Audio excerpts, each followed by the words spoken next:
వియంకుడు ప్రసాదరావు గారు స్థాపించారు. అప్పట్లో ఈ కూనం వీరభద్రారావు అనే అతను ఏదైతే ఇప్పుడు ఈ కన్సైన్మెంట్ వచ్చిందో, ఇందులో ఆ కన్సైన్మెంట్లో డ్రగ్స్ దొరికాయో, ఆ కూనం వీరభద్రారావు అనే అతను ఒకప్పుడు అందులో డైరెక్టర్ లాగా పనిచేశాడు.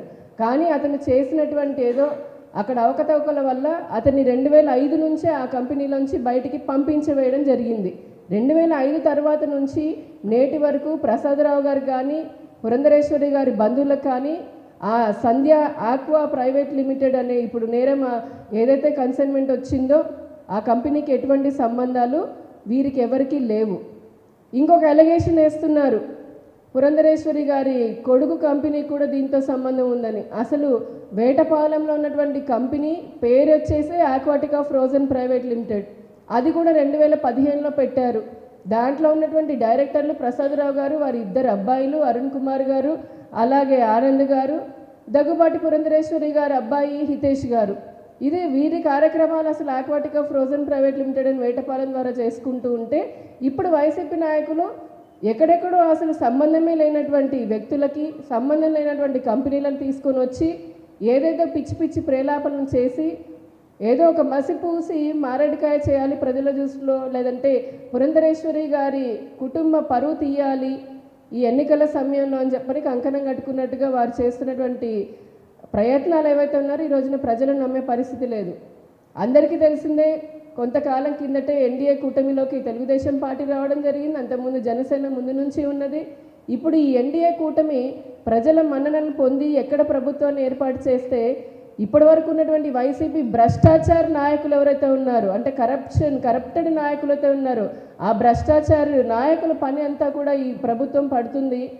వారు మళ్ళీ జైళ్ళకి వెళ్ళాల్సిన అవసరం వస్తుంది, ఆ పరిస్థితి ఏర్పడుతుందని భయంతో ఎలాగో ప్రజలు వైసీపీని ఆదరించట్లేదు అన్న ఒక ఉద్దేశంతో తెలుసుకొని ఇప్పుడు ఎలక్షన్ సందర్భంలో సమయంలో ప్రజలని డైవర్ట్ చేయడం కోసం వైసీపీ చేస్తున్నటువంటి డైవర్షన్ పాలిటిక్స్ని భారతీయ జనతా పార్టీ తీవ్రంగా ఖండిస్తూ ఉంది.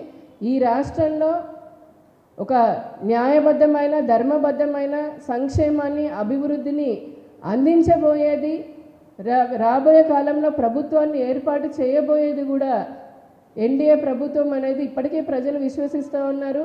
కాబట్టి వీళ్ళకి వెన్నులో వణుకు పుడుతోంది.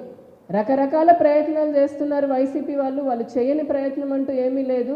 పైకి మేకపోతే గాంభీర్యంలాగా మేమే గెలిచేస్తున్నాం సిద్ధం అనుకుంటూ సభలు పెట్టుకుంటూ ఉన్నారు. కానీ క్షేత్రస్థాయిలో ప్రజలైతే కనుక వీరిని ఆదరించి మరొకసారి రాష్ట్రాన్ని అన్ని విధాలుగా నష్టపరిచేటటువంటి పరిస్థితుల్లో ఈ రోజున రాష్ట్ర ప్రజలు లేరని వైసీపీ నాయకులు గుర్తించుకొని ఇప్పటికైనా భారతీయ జనతా పార్టీ రాష్ట్ర అధ్యక్షురాలు పురంధరేశ్వరి గారి పైన, ఆవిడ కుటుంబం పైన చేస్తున్నటువంటి అసత్య అబద్ధపు ప్రచారాలను కూడా వెంటనే మానుకోవాలని చెప్పని, లేదంటే దీనిపైన చర్యలు కూడా తీసుకునే విధంగా మా చర్యలు ఉంటాయని చెప్పని కూడా తెలియపరుస్తూ ధన్యవాదాలు.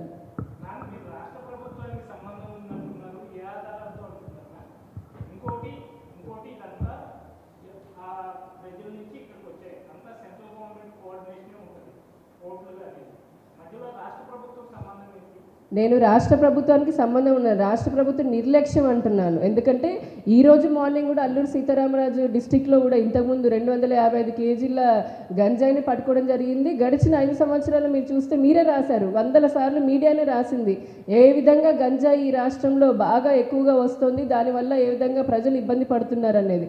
సో రాష్ట్ర ప్రభుత్వ నిర్లక్ష్యం గురించి, వారి యొక్క ఆ నిర్లక్ష్య ధోరణి గురించి ఈరోజున ప్రశ్నిస్తున్నాం.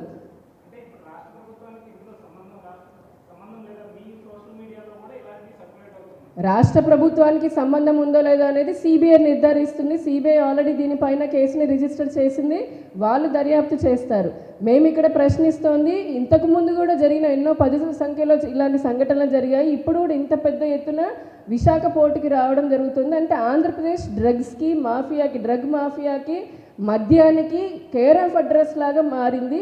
దీనివల్ల ఎప్పటి నుంచో జరుగుతుంది, గడిచిన 5 సంవత్సరాల్లో మరింత ఎక్కువగా జరుగుతుంది. అది